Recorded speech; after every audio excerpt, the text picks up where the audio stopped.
Balik lagi sama gua lagi di sini. Oke teman-teman, gimana kabarnya? Semoga kalian baik-baik saja. Kali ini gua lagi pulang kantor, ya kan? Anjay.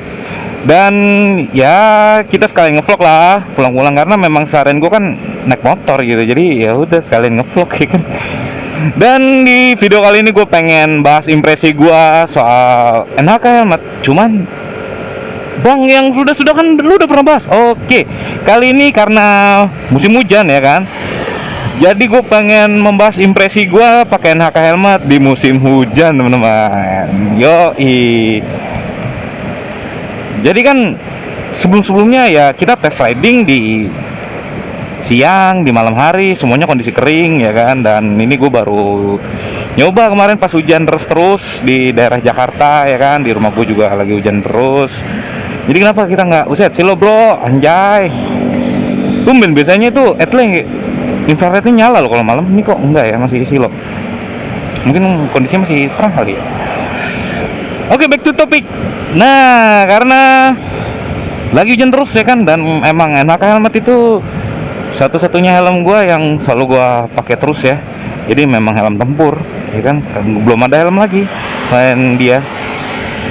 Karena udah jatuh hati pada pandangan pertama, anjay. Dan selalu apa ya, kayak gua kesem-kesem terus gitu dibikinnya. Jadi ya, ini jadi helm tempur mengalahkan helm-helm full face lainnya ya. Yoi.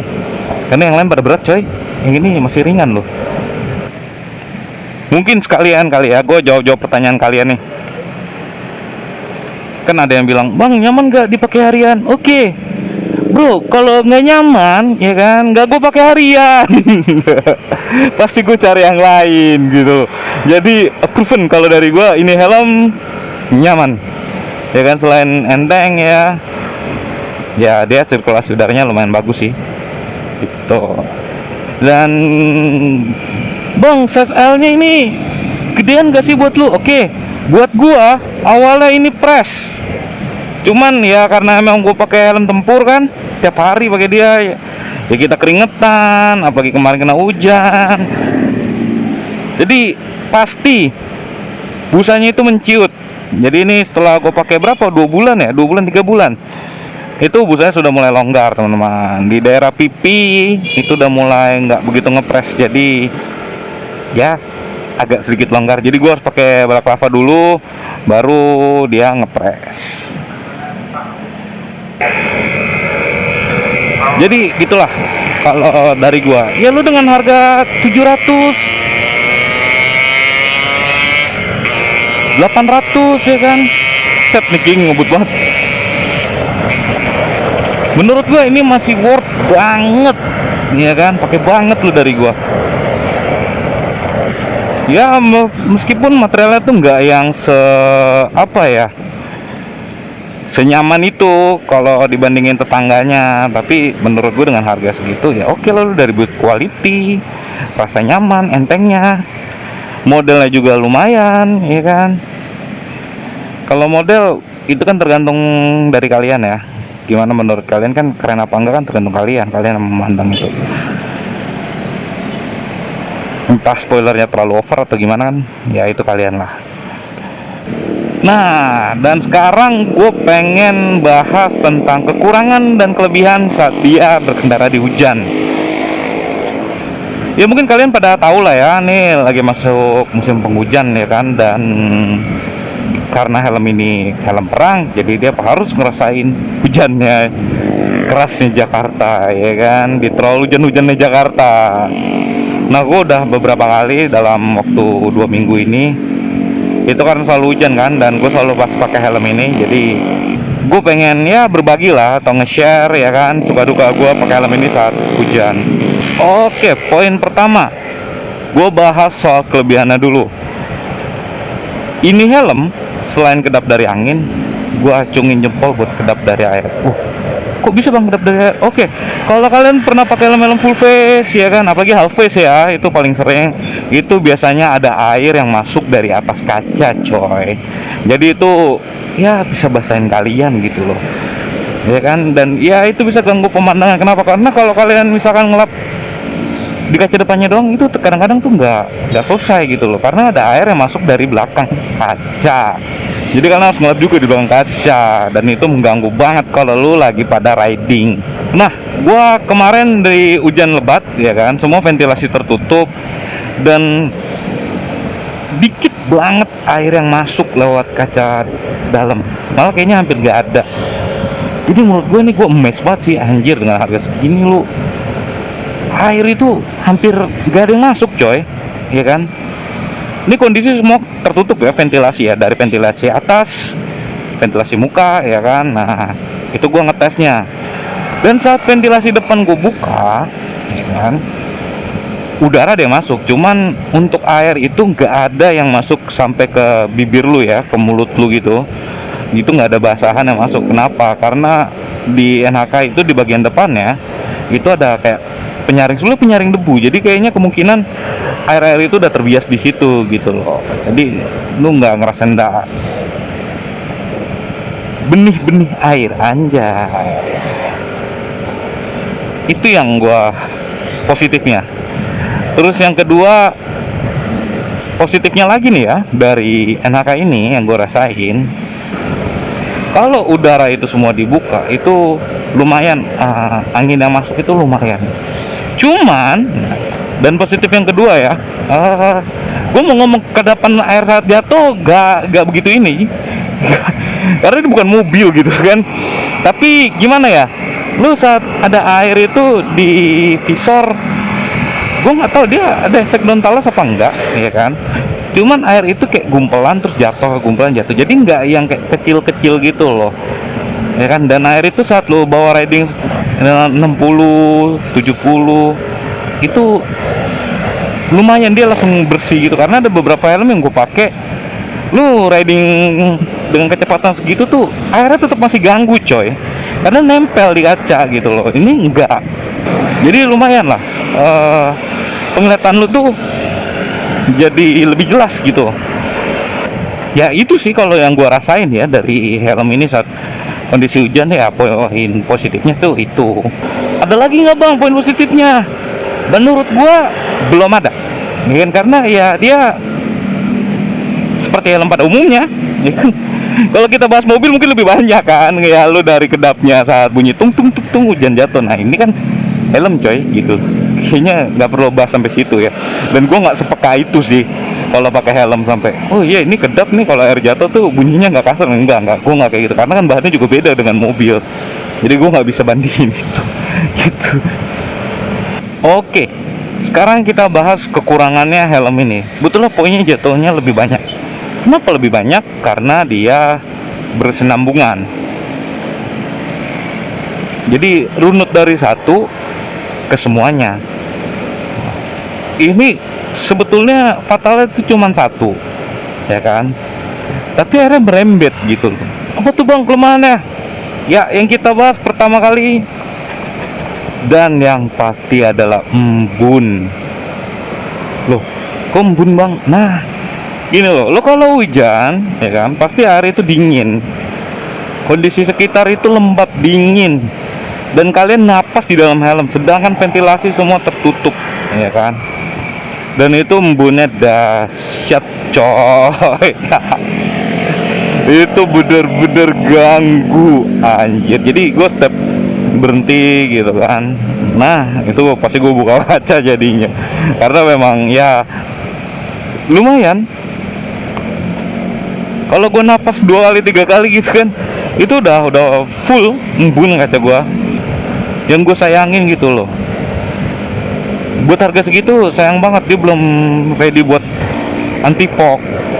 Harusnya bisa lah NHK ngasih itu anti fog ya kan. Gue juga belum sempet juga nih nyari-nyari tempat helm yang bisa ngebor buat masang anti fog, karena ternyata anti fog itu pas hujan tuh butuh banget coy, buat harian ya kan. Buat komenan siapa tuh waktu itu sempat komen, gue thanks banget, dan ternyata memang benar coy, itu butuh banget. Apalagi di elemen HK ini, wah anjing silo banget gitu brother. Jadi ya mungkin kalau brother pada beli ya kan, kalau kalian dapat seri yang udah anti fog tuh enak loh, yang udah ada bolongan buat pasang anti fognya, itu keren. Kalian langsung pasang aja deh. better, apalagi kalau musim hujan kayak gini kan. Nah, kalau yang belum nih kayak gue nih, ini yang pusing, ya kan. Jadi harus bener-bener nyari tempat helm yang bener-bener bisa gitu loh. Jadi ngebor itu nggak sembarangan. Karena apa? Ini kaca lumayan mahal loh. Bisa seharga setengah helmnya. Jadi menurut gue kalian harus nyari yang bener-bener gitu kan. Kayak gue nih, gue lagi proses pencarian, cuman belum nemu. Dan cuman itu gue rasain kalau misalkan gue lagi berhenti dan kondisi semua ventilasi tertutup ya. Dan gue pernah nyoba saat kondisi lagi jalan, itu ventilasi semua tertutup dan ya sama aja, karena semua ventilasi tertutup, bingung kan hawa panas dari hidung kita, mulut kita itu keluar lewat mana, jadi dia jadi berembun dan itu susah ngilangnya. Dan ya saat ventilasi kebuka, posisi motor berhenti, nah kan, jadi tidak ada sirkulasi udara dong, itu sama aja masih berembun teman-teman. Gue udah nyoba, jadi ya sama aja loh. Pokoknya kalau kondisi berhenti kalian napas itu pasti berembun. Dan yang gue amaze-nya kan, itu kalau ventilasi cukup satu aja dibuka. Jadi kan dia punya dua ventilasi ya, ada dua ventilasi, dimana yang satu itu memang ke arahnya ke kaca, mungkin kalau teman-teman bisa ngerasain, dan yang kedua itu ke arah mulut kita langsung. Dan jadi kalian cuma buka satu ventilasi yang ke arah kaca, dan saat berkendara ya cuma 30-20 itu embunnya tuh hilang. Jadi gue mes di situ. Kenapa? Karena jarang helm dengan harga segitu full face itu, kalau kalian riding cuma kecepatan 10-20, ventilasinya buka dikit, itu ngilangin embun tuh jarang. Karena biasanya ventilasi itu hanya arah ke muka, gak ke atas. Dan ini kayaknya dia ke atas, jadi dari depan anginnya ke atas gitu. Jadi itu bisa ngilangin embun teman-teman. Dan ini gue mes, ini salah satu poin plusnya ya, yang nggak gue masukin karena menjadi sebetulnya dia kekurangan, tapi di balik kekurangan itu ada poin plusnya teman-teman. Ya gimana lah itu, kayak begitulah. Jadi kalau ventilasi satu kebuka, kalian ya kecepatan 10, 20, 30 itu nggak ada embun sama sekali. Kalian mau napas, mau hahaha gitu kan, itu nggak ada, clear, tampilan bisa dilihat semua aman. Tapi ya kalau ventilasi ketutup ya udah, lu ada embun-embun dikit gitu loh, ya wajar lah ya, karena kan nggak ada putaran angin situ kan. Oh ya, sebelum gue lanjut, teman-teman jangan lupa yang baru join ya kan, jangan lupa klik subscribe dan like videonya, dan jangan malu untuk komen teman-teman ya kan, kasih masukan atau enggak kita diskusi di kolom komentar. Gue suka sih untuk diskusi sama kalian ya kan, karena hanya komentar yang bisa menyatukan kita. Yoi, kalau bisa ketemu kita ketemu lah. Dan jangan lupa ya, follow Instagram dan TikTok gue di banglai_ ya kan. Ingat G-nya 2 teman-teman, karena kalau G-nya 1 udah dipakai orang. Oke, poin nomor 3, balik lagi masalah embun teman-teman. Jadi untuk pengembunan ya kan, menurut gua di sini embunnya itu ya sangat lebih lebih pekat gitu loh dibanding helm-helm yang pernah gue coba. Kenapa? Mungkin karena memang dia rada kedap kan untuk sirkulasi udara keluarnya ya kan, dari cheneknya, terus visornya, ventilasinya kalau ketutup semua, terus dari bawah pipi ya, itu kan kalau yang double visor ada kayak tambahan busa gitu kan. Nah, jadi itu yang nyebabin mungkin jadinya embunnya makin gede teman-teman, jadi makin tebel gitu. Cuman balik lagi, saat motor itu jalan ya embunnya perlahan menghilang. Jadi ya itu plus atau minus, gue nggak tahu lah. Pokoknya kalau di gue plus, karena kalau gue berhenti itu embun udah bener parah. Jadi sebetulnya minusnya dari NHK Mark I ini cuman satu. Ya betul teman-teman, coba NHK dari awal udah ngasih minimal lubang buat lu pasang anti fog ya kan, itu menurut gua lebih cocok banget lah. Gila, lu harga segitu gitu loh. Atau enggak, lu udah dikasih minimal pinnya udah ada, nah lu tinggal pasang ya kan, lu tinggal beli anti fog, dia udah ada pinnya, udah kalian tinggal beli pasang, udah clear. Lu dengan harga segitu perfect. Di kondisi hujan perfect lu kalau udah ada anti fog ya kan. helm ringan dan lain-lain. Di siang hari dia udaranya adem, agak begitu kedap dengan harganya. Wah, udah perfect banget dengan harganya.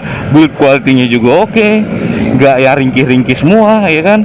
Karena biasanya helm kelas gini kan ada aja kekurangan, entah itu kegedean atau nggak keringkihan. Nah, jadi menurut gue ini udah oke. Kalau misalkan udah ada anti fog, tapi sayangnya ini belum. Sisanya aman sentosa, teman-teman. Gitu. Buat teman-teman yang mau nanya-nanya, silakan ya, langsung tulis aja di kolom komentar. Atau enggak teman-teman yang tahu, bang, gue punya rekomendasi bengkel helm yang bagus di sini. Selagi gue bisa menggapai itu, ya kan, gue akan datang, teman-teman. Itu atas rekomendasi kalian. Kita cobain, ya kan. Karena jujur aja, gue baru berkecimpung lagi di dunia motor setelah sekian lama vakum. Jadi ya bengkel-bengkel gue udah banyak yang berubah, ya kan, dan teknologi sekarang udah banyak berubah. Dulu tuh orang senengnya naik motornya apa? Tangki depan, fairing, kopling, ya kan. Kalau sekarang rata-rata lu main kelas 150 cc ya apa? Matic, nggak ada lagi. Kalau 2,5 baru. Jadi gitu teman, agak sedikit ya berubah gitu kan. Dan gue kan ya baru main lagi kan semenjak Misu. Nah, jadi ya udah banyak berubah lah. Jadi kalau teman-teman ada rekanan atau nggak tahu bengkel yang lumayan bagus, ya kan, menurut teman-teman, gue akan cobain, akan datang. Mungkin itu aja teman-teman sharing dari gue soal Naka Mark I ini, yoi. Dan dites di hujan. Dites di hujan, jadi bukan lu siang hari atau nggak malam hari, bener-bener di hujan. Dan itu gua tes di hujan siang maupun malam hari, teman-teman, dan hasilnya sama aja, nggak ada perbedaan jauh, ya kan. Jadi dengan selesainya gue sharing, gue akhiri video dari gue, teman-teman. Terima kasih yang udah nonton dari awal sampai akhir video. Support kalian benar-benar luar biasa sampai sekarang. Oke teman-teman, thank you. See you di video berikutnya.